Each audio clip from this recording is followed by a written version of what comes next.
C'est la nouvelle émission de Décodeur. Je m'appelle Hortense Leluc, je suis journaliste déco et dans Stylé, vous entendrez une personnalité qui n'est pas forcément du monde de la déco, contrairement à tous mes invités jusqu'à maintenant, mais qui a du style. Quelqu'un qui nous inspire, qui nous influence et ensemble, on va entrer chez elle de manière fictive et déambuler pièce par pièce pour en savoir plus sur ses goûts et son univers. Une immersion dans un intérieur au sens propre comme au figuré.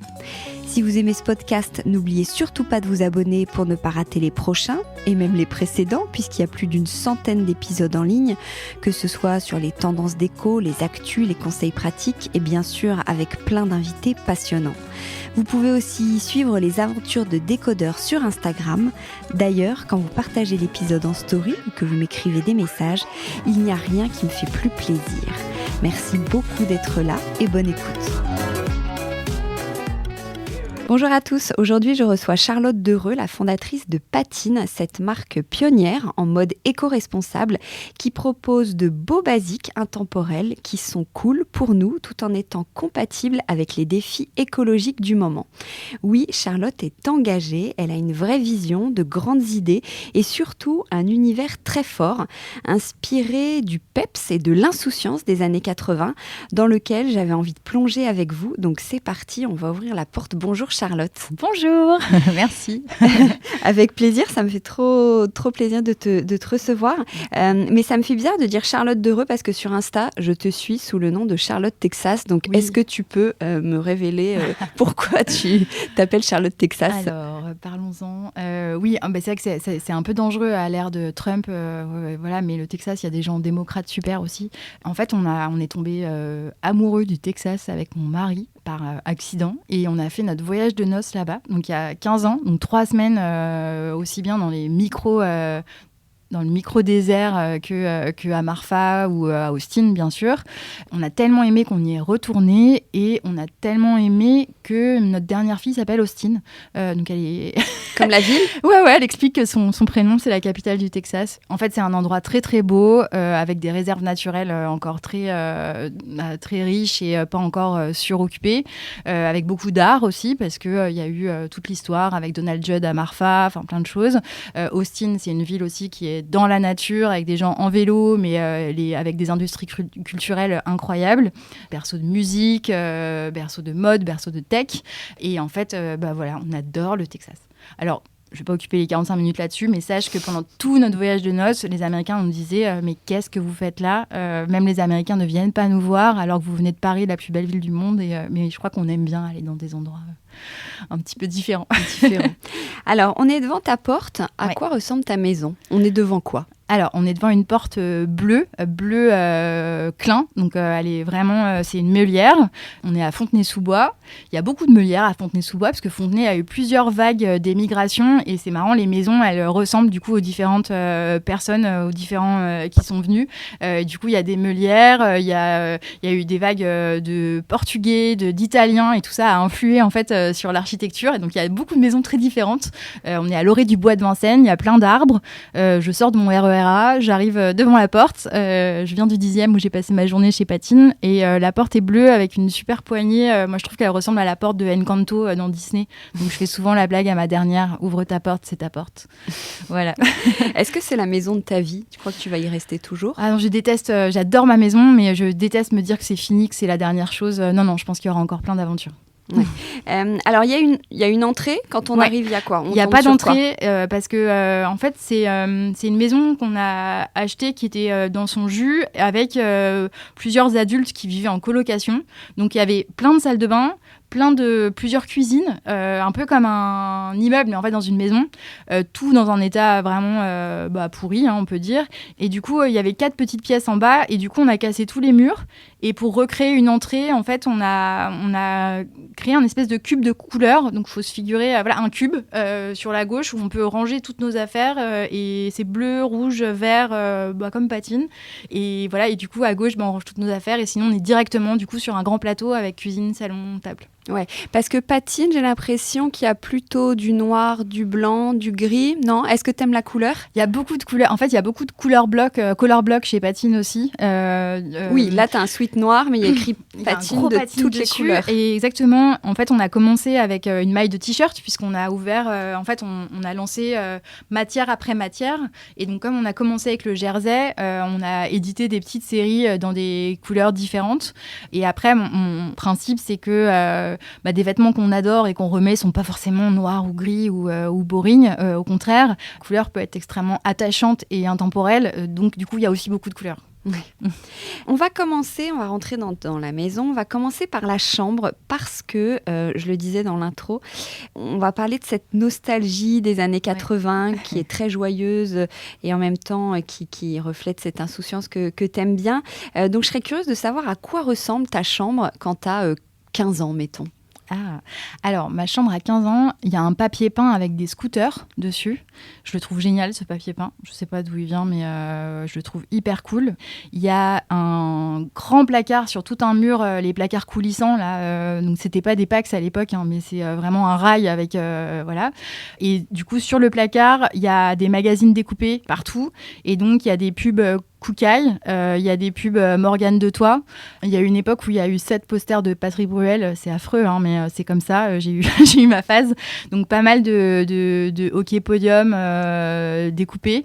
Et déjà beaucoup d'images de mode qui sont sur les murs. Et quand j'ai des copines qui viennent dormir à la maison, on prend l'appareil photo, donc il n'est pas numérique, on va développer après ça chez Photoservice. Et on fait des photos de mode, donc assez préservé, c'est pas sur les réseaux sociaux, mais à 13 ans, devant justement ces murs de pubs découpés où on prend des vêtements, des bottes et Et tu embrasses Patrick Bruel sur ton placard. Alors, heureusement, est-ce que t'as fait ça? Parce que sinon, je pense que mon père aurait défailli. Mais oui, en fait, je suis déjà en fait complètement assez obsédée par l'image, je crois. Et voilà, alors que ma mère n'est pas du tout passionnée de mode ou rien, mais j'adore déjà ça. Et après, sur un autre côté du mur, j'ai une coiffeuse. C'est hyper ringard. Elle est, je sais pas d'où elle vient, mais elle est en métal avec un peu des volutes, je sais pas comment on dit, voilà, en métal forgé, quoi. Et du coup, j'ai des bouteilles de parfum vides que mes tantes me filent pour décorer. Et il y a une petite étagère avec des miniatures Yves Rocher, Poison Noir et tout ça, avec les miniatures de parfum.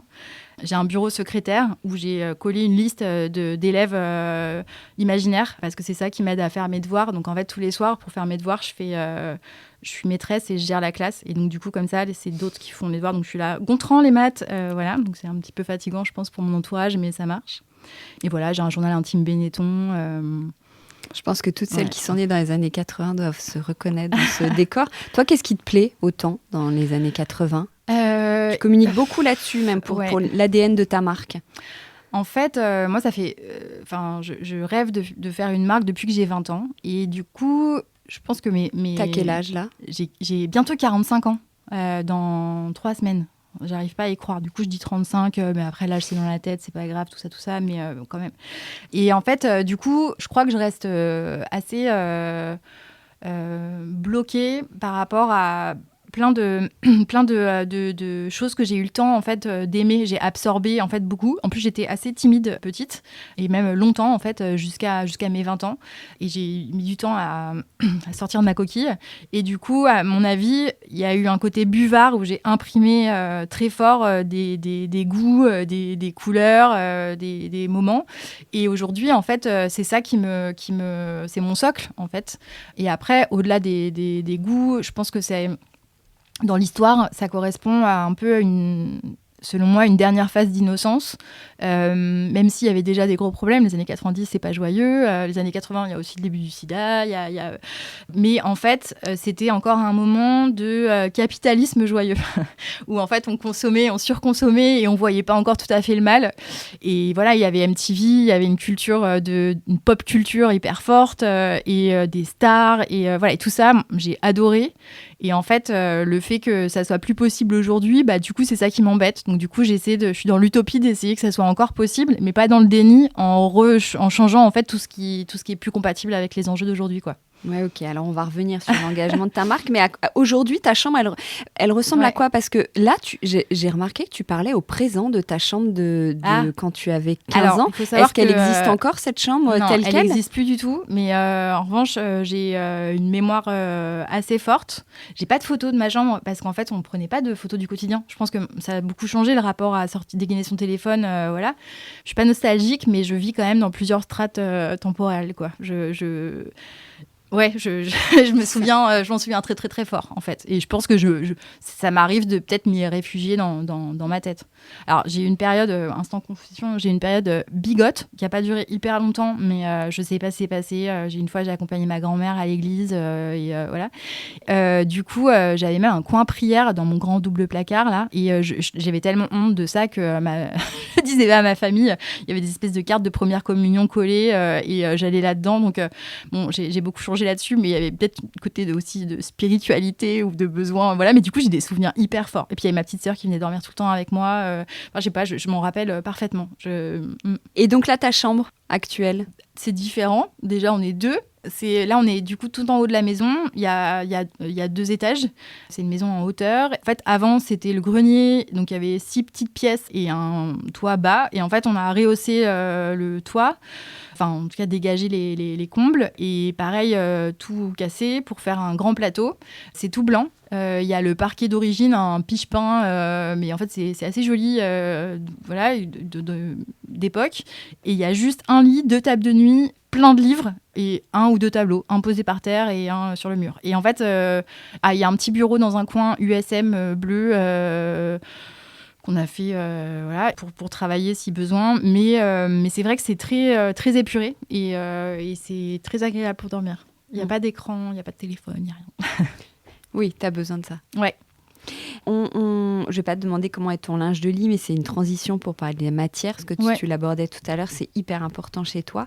Tout par-delà, tu es une entreprise à mission, certifiée Bicorp. Alors, je crois que c'est un très beau label, c'est le meilleur, non? C'est le meilleur. Moi, j'ai une communauté hyper forte et c'est un examen compliqué pour l'obtenir. Enfin, la certification est longue et très bien faite. Et en fait, au-delà d'obtenir le label, ce qui est chouette, c'est tout l'exercice pour l'obtenir, parce que ça oblige à aller à fond dans tous ces process. Oui, ça veut dire quoi être engagé dans le domaine de la mode? Je pense que ça veut dire... déjà, ça devrait être quelque chose que tout le monde fait et beaucoup de boîtes comme la mienne, on pousse en ce sens. Mais ça veut dire du coup d'être consistant, cohérent et d'essayer de faire mieux sur toute sa chaîne de valeur. Le fait du coup d'être Bicorp, certifié Bicorp et entreprise à mission. Donc entreprise à mission, ça veut dire que dans nos statuts, notre mission d'entreprise, donc ce qu'on veut créer comme impact positif sur le monde, c'est inscrit. Et du coup, quand c'est écrit dans nos statuts, ça veut dire qu'on ne peut pas s'y opposer pour des raisons financières. Donc, on veut aligner notre mission et la croissance. Et donc, je dis n'importe quoi, demain, y a un actionnaire qui rentre au capital et qui dit laissez tomber le coton recyclé, c'est trop cher. Et puis, en fait, les gens ne regardent pas, donc on va mettre du coton vierge. Et moi, je peux dire non, impossible. Même si imaginons qu'il m'ait lavé le cerveau, ça ne sera pas possible parce que c'est écrit dans notre mission qu'on doit justement aligner écologie, impact et croissance. Et voilà, donc c'est assez robuste. Le but, c'est de se mettre des contraintes pour derrière faire un nouveau modèle de mode et faire les choses bien, en fait. Et alors, concrètement, tu peux nous donner des petits exemples? Ça veut dire quoi? Ouais, alors ça commence avec les vêtements eux-mêmes, parce qu'une grosse partie de notre impact, c'est la production. Donc, même si la production, elle est faite dans des confections avec des partenaires, les émissions de cette production, je considère que elles sont par ma faute, en fait. En tout cas, j'en suis responsable. Donc, en général, quand on fait des bilans carbone, on parle de scope. Scope 1, c'est ce qu'on émet directement. Là, c'est quand on met du tri des poubelles au bureau et qu'on arrête les gobelets en carton. Et bon, ça ne change pas grand-chose. Et scope 2, c'est un peu plus grand. Puis jusqu'au scope 3, c'est toutes les externalités, tout le carbone qui est créé par les partenaires de l'entreprise. Et donc, du coup, nous, on suit ce bilan carbone global. Donc, du coup, sur les vêtements, ça veut dire utiliser des matériaux qui vont avoir une empreinte carbone, une consommation d'eau, une pollution d'eau beaucoup plus basse. Mais en même temps qui vont être d'extrême bonne qualité pour être robustes dans le temps et que les vêtements puissent les reporter, parce qu'en haut de tout ça, le but, c'est de faire des choses qu'on ne jette pas, donc du prêt à reporter, c'est comme ça qu'on appelle ça. Après, du coup, dans la partie distribution, on a une partie de notre offre qui est en précommande, ça permet justement de ne pas faire de surproduction. En termes de communication, on s'astreint à communiquer autant sur nos vêtements que sur notre manière de faire ou sur les pratiques de l'industrie, mais de façon rigolote et non culpabilisante pour justement faire réfléchir sur les modes de consommation et faire changer en fait son rapport aussi aux vêtements et à la consommation. Et puis ça va jusqu'au financement de l'entreprise où on a décidé il y a 3 ans d'avoir des clientes actionnaires de notre marque pour que du coup nos actionnaires aient les mêmes intérêts que nos clientes. Et ça c'est un alignement total. Donc c'est assez complet en fait. On veut faire un nouveau modèle de mode et ça ne peut pas se passer que, par exemple, en employant du coton bio. Il faut que ça soit quelque chose de plus grand. Et tu as l'impression de te battre ? C'est difficile de mettre tout ça en place ? Oui, forcément, en fait, toutes ces contraintes, elles font notre différence, mais c'est des freins tous les jours à une croissance plus rapide. Enfin, c'est évident. On a choisi le chemin long parce que y a pas de raccourci. Quand on veut faire une matière qui est objectivement meilleure que ce qui existe sur le marché, moins polluante et d'extrêmement bonne qualité, ça met 12 à 18 mois. Et pas juste, je vais à un salon, je commande la matière et je le lance, et si ça marche, et je raconte une jolie histoire en face, en fait. Et puis, on fait des tests de durabilité, ça prend quelques mois pour s'assurer que, du coup, je sais pas, une maille va pas rétrécir au lavage, un pull va pas boulocher pour des mauvaises raisons, on va faire en sorte de faire la traçabilité complète de la matière pour faire des arbitrages, se dire, non, si ça vient de tel pays, en fait, aujourd'hui, ça va pas dans le bon sens.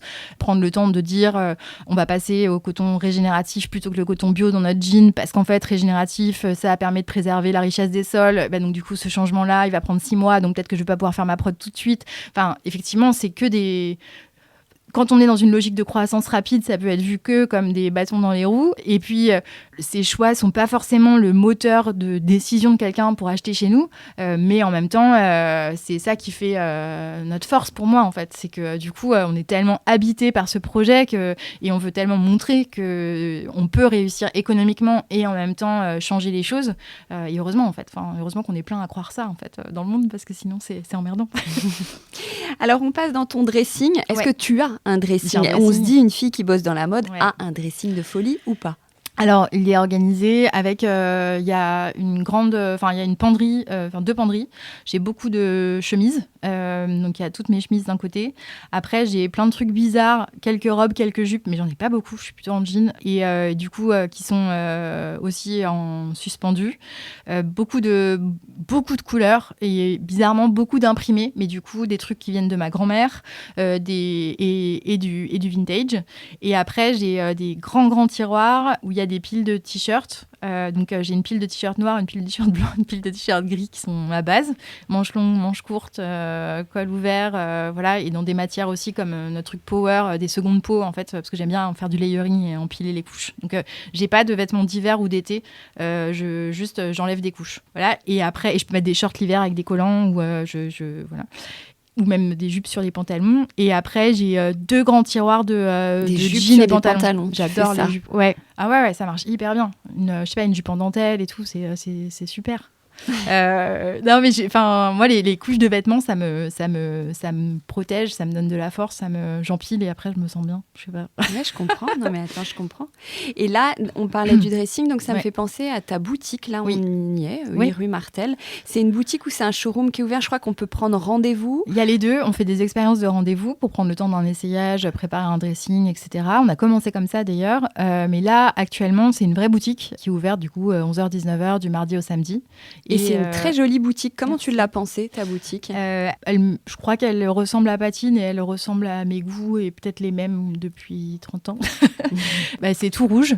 C'est très, très joyeux. En même temps, assez épuré. Il y a des stores au mur parce que j'adore les stores. Les stores. Mais du coup, comme s'il pouvait se passer quelque chose derrière, mais on ne sait pas. Et puis, il y a des très grandes cabines très agréables. Très confortables. Hyper cosy. Et dedans, j'ai mis des chaises et des porte-manteaux des années 80, donc qui sont chinés mais dans un état incroyable. Et voilà, donc c'est assez. Et au fond, il y a une pièce pour réparer les jeans parce qu'on a beaucoup de clientes à vélo qui abîment leurs jeans et où on fait du prototypage aussi. Et là, c'est tout carrelé en fait avec du carrelage Winkelmann, donc du nord de la France, bleu, on dirait une petite piscine. C'est voilà, donc des couleurs très franches. Je mettrai des photos sur Insta, c'est canon. Et de l'inox aussi, beaucoup d'inox. J'aime bien parce que ça me rappelle la cuisine. Et il y a un côté aussi, vraie vie en fait. Ça brille, c'est beau, mais c'est pas non plus noble. Et aussi, on est obligé, je pense, à trouver tous des nouvelles façons aussi de trouver du beau dans du moins cher, mais pas forcément du pas cher moche en fait, des belles qualités, mais peut-être moins nobles qu'au départ. Donc le liège, l'inox, je trouve que c'est super. On va passer à la cuisine. Est-ce que t'es team cuisine ouverte ou fermée ? Complètement ouverte. Voilà, mais complètement ouverte. Et j'ai jamais vécu dans un endroit, même dans notre appart avant, dans le 19e, c'était pareil. La cuisine était dans le salon. Donc, t'as pas vraiment de salle à manger. Tu as ta table pour dîner. Il y a une grande table, il y a une grande table qui est entre la cuisine et le salon. Qui est en face du salon, sur le plateau, pareil. Il y a un bar carrelé, un peu comme les tables, ces Anota, non la table, oui. Voilà. Mais sauf qu'on l'a carrelé nous-mêmes avec du mosaïque Leroy Merlin, mais voilà. Et donc, il y a un bar, c'est assez convivial. C'est là où du coup on prend l'apéro ou les enfants s'ils rentrent de l'école, ils vont goûter là. Et après du coup la cuisine, c'est des carreaux ciment un peu terracotta foncé par terre. Faut pas qu'il y ait de citron qui tombe, mais bon, une fois qu'il y a une tache, c'est pas grave, c'est fini, c'est la vraie vie. Et ensuite tout est en inox, c'est avec un énorme plan de travail parce qu'on cuisine beaucoup, surtout mon mari. Et vous recevez beaucoup, vous aimez recevoir ou à Alors c'est ça qu'on est à Fontenay-sous-Bois, donc pour certains Parisiens c'est un peu comme prendre un week-end de venir nous voir, mais oui, la maison est assez bruyante avec les amis des enfants, la famille, ma sœur elle est à Montreuil, donc oui, ça bouge. Si tu faisais un dîner avec 6 personnalités, qu'elles soient décédées ou vivantes, connues ou pas, ce serait qui ? Alors j'ai réfléchi un petit peu parce que tu poses la question régulièrement, je vais essayer de me souvenir de tête parce que j'y ai pensé hier soir. J'avais mis André Putman justement parce qu'en fait elle a une histoire, il y a un documentaire incroyable sur elle sur Arte. Elle a explosé assez tard en fait dans sa vie et elle a fait aussi de ses problèmes, elle a divorcé, elle était malheureuse et puis elle s'est lancée et puis elle était proche de l'histoire de prise unique, c'est passionnant en fait tout ça. Elle est allée aux US, elle a fait des hôtels incroyables, je la trouve incroyable et je trouve qu'elle a une dégaine insensée, donc j'aimerais bien la voir de près. Charlotte Perriand à côté.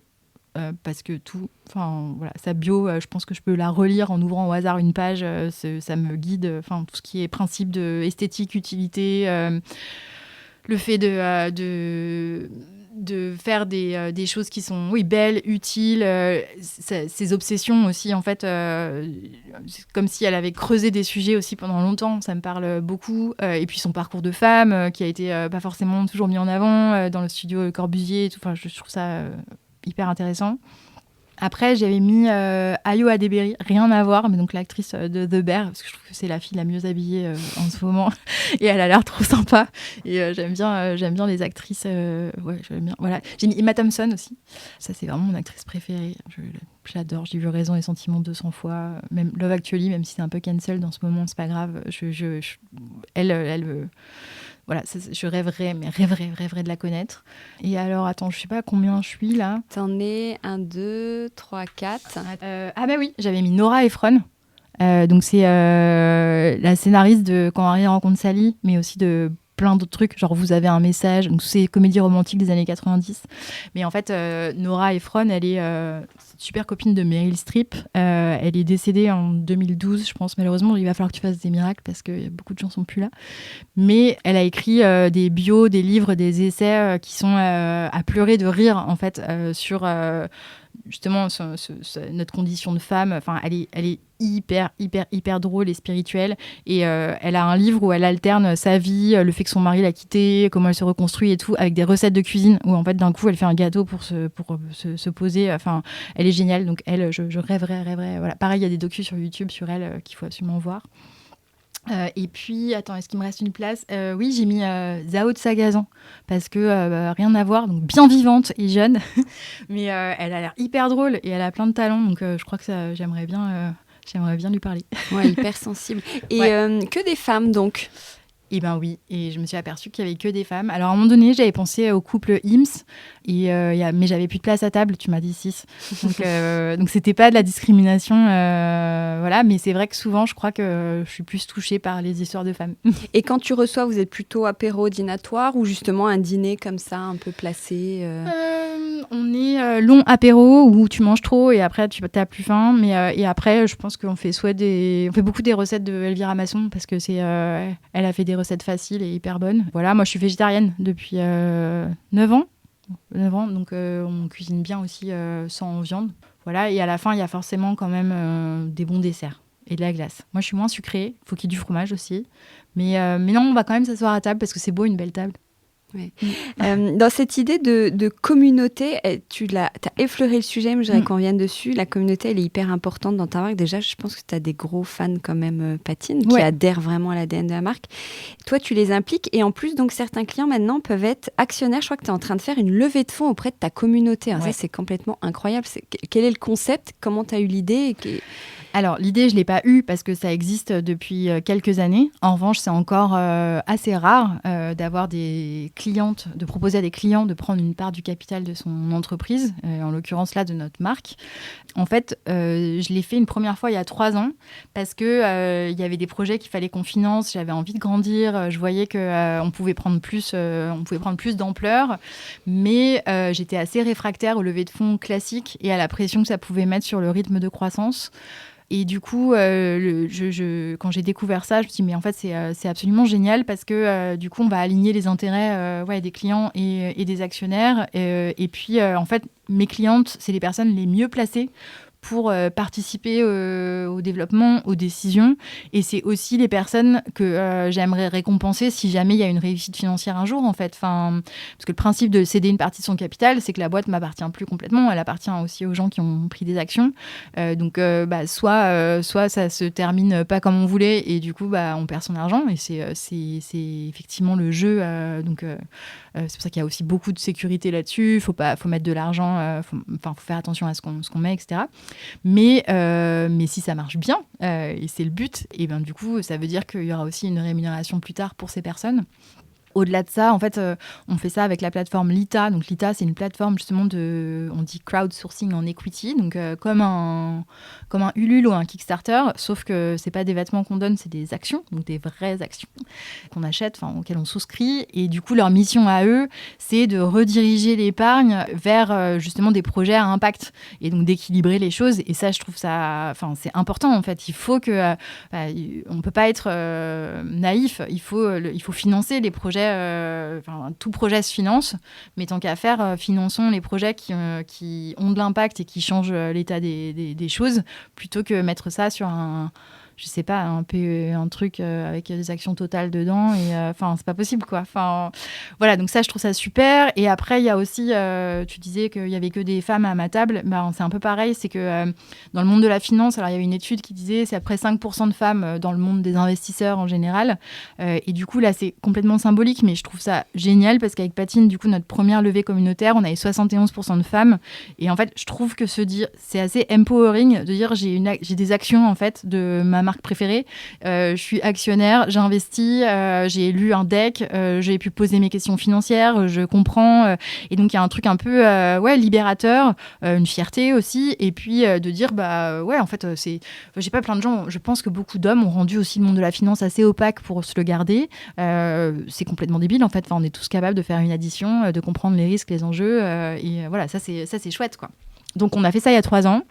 Ça a été une réussite forte. Ça a apporté du coup les 3 dernières années de développement avec la boutique, la refonte de l'image de la marque, le site, pas mal de choses. Et là, du coup, on veut, se protéger pour la suite, et 2, avoir un développement européen en assumant du coup un positionnement très engagé, mais aussi de plus en plus créatif. Et ça, du coup, c'est pour ça qu'on fait cet appel à financement. Génial, c'est trop bien. On va passer dans ta salle de bain. Est-ce que t'es team d'un coup sans transition t'es team douche ou bain? Douche. Et t'es team porte fermée à clé ou non, on a que des. Il y a pas de. Il y a une clé dans les toilettes du bas, mais sinon on a que des portes coulissantes. En fait, j'adore les panneaux en fait de la maison IMS que j'ai visité il y a longtemps. Ils font des visites privées là, on s'inscrit sur le site, c'est trop bien. Et du coup, j'aimais bien ces espèces de rectangles de couleurs, et donc toutes les portes. Alors là-haut c'est blanc, mais les enfants ils ont jaune, orange et bleu, et du coup toutes les portes coulissent. Et du coup c'est des trucs à coulisses avec des panneaux en bois peint. Et ça permet. Donc il y a pas de clé. Mais l'intérêt aussi, c'est que ça prend pas de place avec les portes qui s'ouvrent et tout. Et puis, ils peuvent pas claquer leurs portes. Donc, quand ils vont devenir ados, ils pourront pas claquer leurs portes. Et toi qui est très engagée, est-ce que tu es passée au shampoing solide et tout ça ou pas encore ? J'ai essayé le shampoing solide, j'en suis revenue. J'ai un, je sais pas comment ça s'appelle, éthique bio, là, Monoprix. Je mets pas énormément d'argent dans les shampoings, mais j'ai les cheveux assez bouclés et je galère un peu sur le shampoing solide. Mais pourquoi pas en fait ? Enfin, ouais, par contre, j'ai pas grand chose dans ma douche et j'ai énormément calmé par rapport à quelques années. Le fait de tout essayer, de dépenser un SMIC dans la dernière crème, le dernier truc, en fait, ça change rien du tout. Donc, ça, je fais beaucoup moins. Ouais, j'ai moins de produits. Ah oui. Qu'est-ce que tu te dis ? Attention, ça fait psy à fond cette question, mais qu'est-ce que tu te dis quand tu te vois dans le miroir ? Ça dépend des moments. Mais il y a eu une phase, quand j'ai eu 40 ans, j'ai eu une espèce de crise de vieillesse. Genre, c'est horrible et tout. Et je pense que j'avais une image assez... je sais pas si c'était vrai ou déformé, mais du coup, je plaquais des choses assez négatives sur moi. Et en fait, ce que j'aime bien avec le fait de vieillir, c'est que je n'ai plus aucun des complexes que j'avais ado. Et surtout, je me rappelle très très bien du moment où en fait... un moment, ça a duré longtemps. En fait, je pouvais pas être à un endroit sans penser, sans me voir, en fait, comme s'il y avait, en fait, en imaginant ce qu'on pouvait percevoir de moi et comment on me regardait. Et c'est assez inhibant, et notamment le regard masculin aussi, qui crée plein de complexes. Et en fait, j'ai plus du tout ça.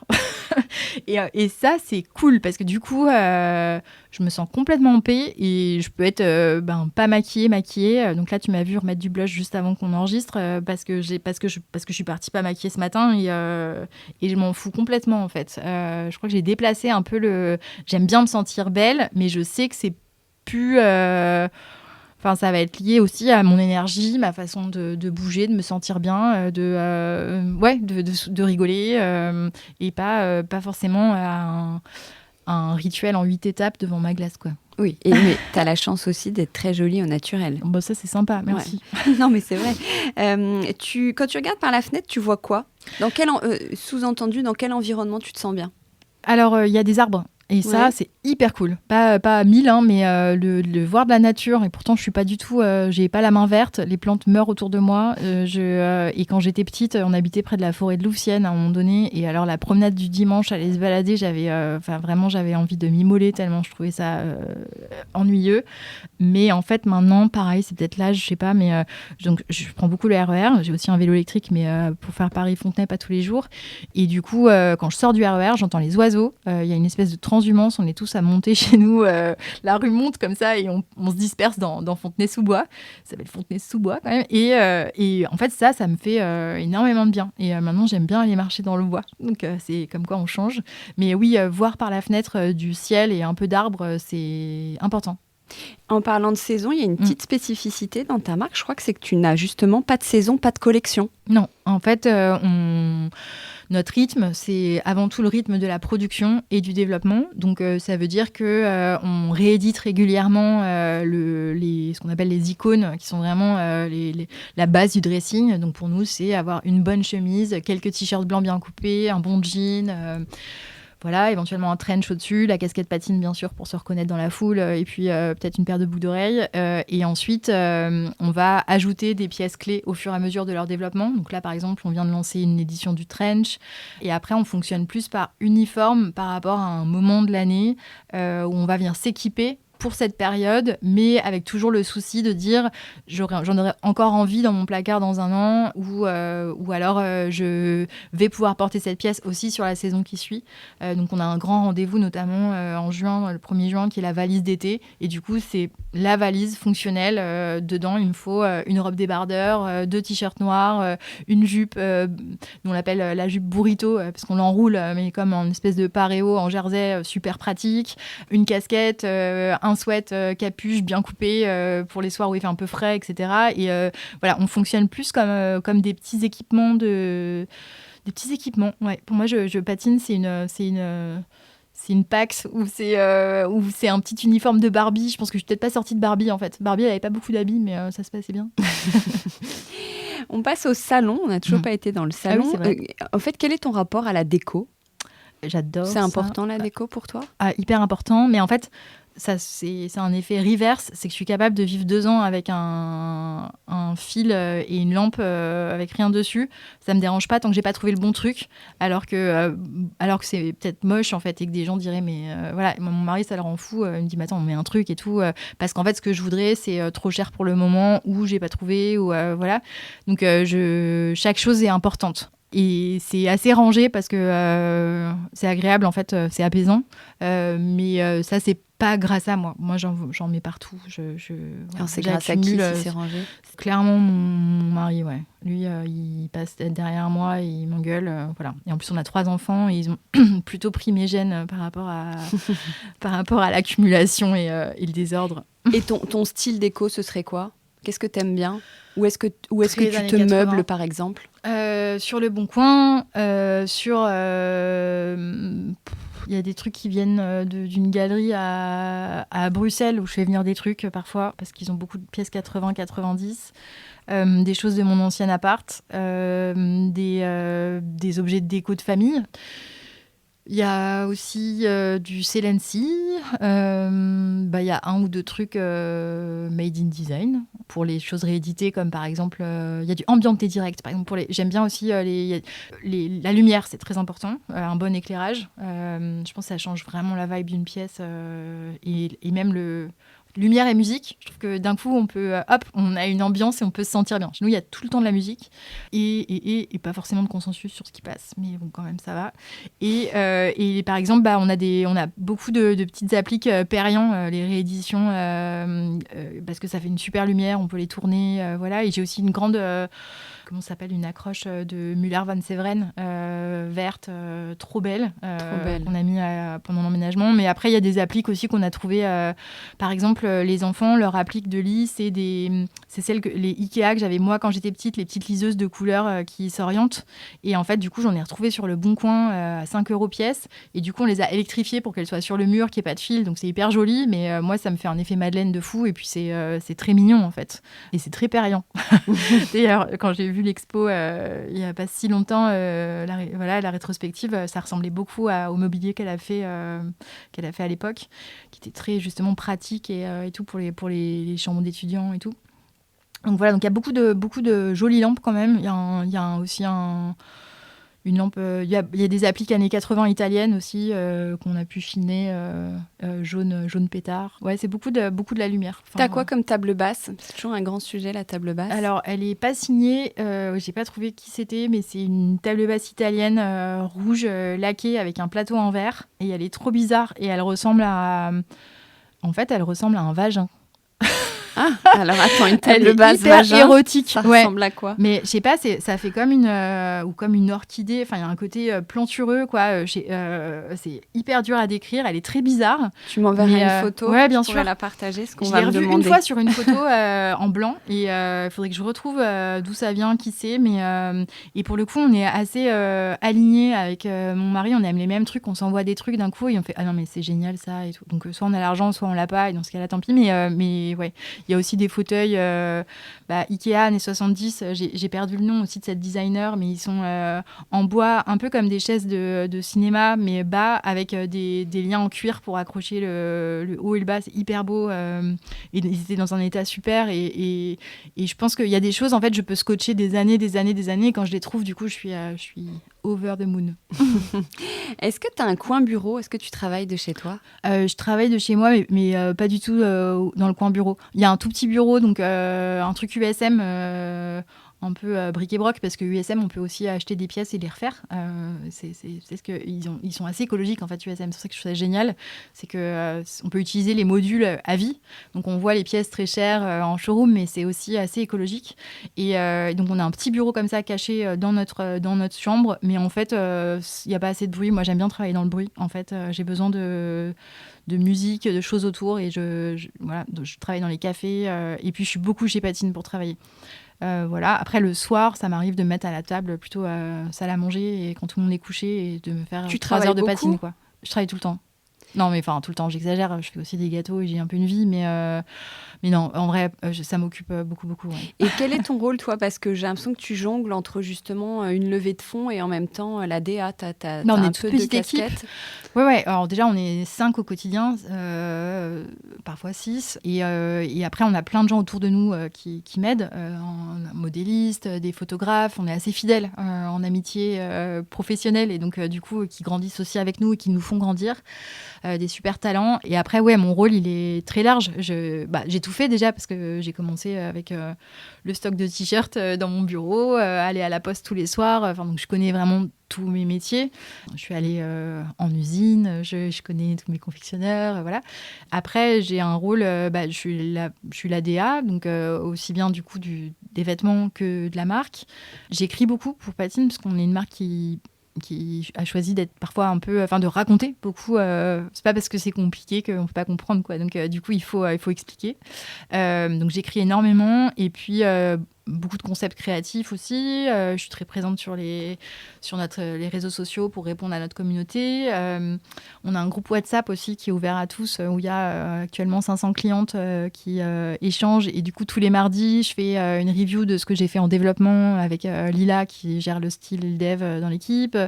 Donc oui, je suis un petit peu sur tous les métiers. Après, le but pour grandir, c'est justement de plus être partout. Donc maintenant, j'ai une DG super, Joséphine, qui m'accompagne pour prendre plein de sujets que j'aime bien faire, mais en fait, je les fais clairement moins bien qu'elle, donc il faut lâcher.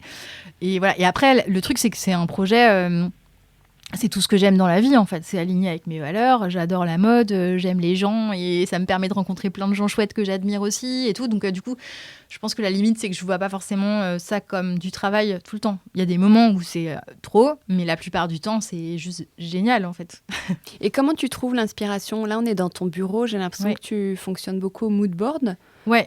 Et tu disais, depuis petite, tu découpes beaucoup. Oui. Là, il y a les classeurs depuis que j'ai 12-13 ans, en fait, dans les boîtes, là. Il y a aussi mes cahiers. Oui, je dessine hyper mal, mais j'arrive quand même à retenir quand je dessine l'idée. J'ai aussi des habits de Barbie, tu vois, accrochés là sur le mur. Parce que je voyais. Ouais, ça, c'est une espèce de moumoute de leur collection qu'ils avaient fait avec Benetton. Il y avait une Barbie Benetton et elle était trop belle. Elle était à ma petite sœur. Et je trouve que c'est génial cette forme, j'aimerais bien l'adapter. En fait, les habits de Barbie, ils sont hyper simples. Bon, après, j'ai rien inventé. Margiela, il a fait une super collection d'habits de poupées à l'époque. Voilà, mais oui, je peux accrocher un bout de tissu ou un truc. Et le truc, c'est que je suis un peu lente. J'aime bien que ça infuse longtemps. Puis après, d'un coup, je me dis, non, mais en fait, il faut que ça sorte, on va faire ça. Et là, je prends des risques. Voilà. Et tout le jeu, c'est d'arriver à prendre plus de risques. On a une jupe, par exemple, qui est signature, qui est notre prom une jupe comme une prom dress en 2 parties. Et en fait, j'ai mis 2 ans à oser la sortir. Une prom dress? Ouais, en fait, l'idée, c'était, les balles de promo avec les robes un peu meringues et tout. J'adore cet univers. C'est pas du tout portable. Mais en même temps, si on pouvait la faire, du coup, dans une matière recyclée et avec des principes qui font qu'on a envie de la remettre. Donc, par exemple, la jupe, elle a des grandes poches. Du coup, elle est très facile à vivre. Elle est très légère. On peut la mettre avec des baskets. On a un super look. Le soir, c'est beau aussi. Et en même temps, il y a la chemise. Mais la jupe, si je la mets avec un t-shirt, je la remets, alors qu'une robe, je peux peut-être moins facilement remettre. Et le haut, pareil, je le mets avec un jean et tout. Donc, c'est toujours un jeu de comment on va travailler le prêt à reporter. Et ce projet-là, j'ai mis... en fait, il était prêt depuis bien longtemps. Parfois, je m'auto-sabote parce que je sais pas ce que j'attends. Genre, j'attends la bénédiction de quelqu'un ou une révélation de confiance en soi et tout. En fait, c'est débile. Elle viendra jamais. Il faut juste lancer, essayer. Et ça, du coup, j'essaie de me soigner. Mais en attendant, du coup, l'inspi, j'ai pas de problème. J'ai trop d'idées. Ce que je trouve difficile, et là où j'admire beaucoup de gens, c'est justement d'élaguer, en fait, de choisir et d'y aller, en fait, de les sortir, quoi. Tous mes rêves, je fais des valises qui débordent et qui sont jamais finies, hein, mais c'est pathologique, en fait. C'est terrible. On va aller chez les enfants. On a bientôt terminé. On va passer par la chambre d'enfants. Comment tu les as pensées, les chambres d'enfants? Tu as 3 enfants, il y a 3 chambres alors? Ouais, ils ont chacun leur chambre, contrairement à Paris où il y a moins de surface et du coup ils partageaient. Donc nous, on n'avait plus de chambre en fait à Paris. On avait donné notre chambre à notre bébé et on dormait dans le salon et les grands partageaient une chambre. Donc là, maintenant, c'est le grand luxe. Ils ont chacun leur territoire. Ils ont 13, 11 et 5 ans. Et ils ont pu choisir leur déco, leur mur. Ma fille de 11 ans, elle a un papier peint léopard très très beau d'une maison lyonnaise qui fait des papiers peints tissés. Donc c'est très joli. Elle a choisi ça. C'est assez prenant à l'œil, mais c'est beau. Ma fille, la plus petite, c'est moi qui choisis pour elle parce qu'elle était vraiment bébé. Et c'est un papier peint de Coco Davez, un artiste espagnol qui a fait une collab. C'est des grosses formes géométriques dans des couleurs vives, c'est chouette. Et mon fils, il voulait pas du tout papier peint, il voulait de la peinture et il est très doux. Et du coup, c'est un verre très doux de ressources, une édition limitée qu'ils avaient faite. Et après, il y a une porte de couleurs vives, voilà. Et après, c'est très différent. La plus petite, il y a des jouets partout, mais des trucs. Elle a un petit bureau. Des années 70 rouges qu'on a mis du temps à trouver aussi. On est allé dans le Nord le récupérer. Et plein de jouets. Ma fille de 11 ans, on a fait découper un bout de contreplaqué. Elle a un long bureau où elle peut faire du dessin, de la peinture et travailler un peu quand même, parce que maintenant elle est en 6e, mais elle passe sa vie à créer des trucs et donc il fallait plein de place. Et mon fils, il a un bureau, c'est un bureau Habitat 80, pareil. Alors là, on est allé chercher au fin fond de la campagne, mais on l'a trouvé pour rien du tout. Et c'est un bureau, une étagère où c'est du modulaire, du tubulaire rouge, et le plateau, il est quadrillé rouge et blanc. C'est trop chouette. Donc ça, on l'a imposé, voilà. Mais il en est content, ça a l'air d'aller. Et après, il y a des mangas partout parce qu'il a 13 ans. Ah ouais, c'est ça. Comment toi tu fais pour garder cette âme d'enfant que tu as qui est assez créative et joyeuse? Je pense que je suis très curieuse, je pense que beaucoup de choses m'intéressent et je suis assez obsessionnelle. Bon, déjà, je suis hyper active, déclarée chez le psy, quoi. Enfin, j'ai un petit TDAH bien costaud. Et du coup, je suis capable d'aller dans une passion très très forte, en fait, et passer la nuit pour comprendre tout. Voilà, donc après, ça veut dire que je retiens rien de ce qui m'intéresse pas et beaucoup trop de ce qui m'intéresse et que beaucoup de choses m'intéressent. Et après, j'ai besoin En fait, j'ai besoin de posséder quelque chose sans le posséder matériellement, mais en fait, de me l'imprimer en moi. Donc, je pense que découper, noter, redessiner, ou voilà, c'est comme se créer plein de petits bouts de souvenirs, un mood board permanent, en fait. Voilà, ce qui est un peu encombrant, hein. Franchement, encore ce matin, je mettais sur Instagram quelqu'un une solution, parce qu'en fait, mon téléphone, il y a 160 000 images, il est saturé, je sais pas comment faire. Pourtant, j'ai un truc à iCloud, je sais pas quoi, mais parce qu'en fait, je crois que je suis incapable d'être quelque part sans regarder de façon, je sais pas, pour absorber comme une éponge, en fait. Mais j'adore ça, donc c'est pas grave. Et puis j'essaie, je pense, de transmettre ça à mes enfants aussi, d'être sensible, en fait, à ce qui les entoure, parce que cultiver son goût, prendre le temps de se rendre compte que une couleur fait du bien, une chanson nous touche. Voilà, c'est important d'être touché, en fait. Il faut ultra sensible. Après, ça peut être dangereux, mais en même temps, c'est comme ça qu'on éprouve des choses. Donc je crois que je suis vivante. Et est-ce que tu les sensibilises à tout ce qui est éco-responsabilité? Oui, engagement. mais ils sont pires que moi. Enfin, déjà, c'est une génération, je pense, beaucoup plus au courant. Parfois, de manière un peu... c'est un peu dur. Hein. Il y a quelques années, ils le vivaient mal à table, de dire « Mais arrêtez de parler de ça, c'est horrible et tout. » Enfin, voilà. Mais eux-mêmes, c'est assez naturel maintenant, j'ai l'impression. Et l'école aussi, juste l'école publique française, elle fait un super travail. Je trouve que depuis qu'ils sont petits, ils font des exposés sur le sujet, je sais pas, des déchets, de la consommation. Donc, du coup, c'est assez... ils sont hyper forts. Eux-mêmes, ils me donnent des leçons. Dans une chambre d'enfant, les enfants, parfois, ils ont peur du noir. Est-ce que toi, tu as peur de quelque chose? Moi, j'ai effectivement le noir total, jamais. Et d'ailleurs, mes enfants, ils dorment encore avec des veilleuses. Ouais. Et il y a toujours de la lumière, je crois. Ouais.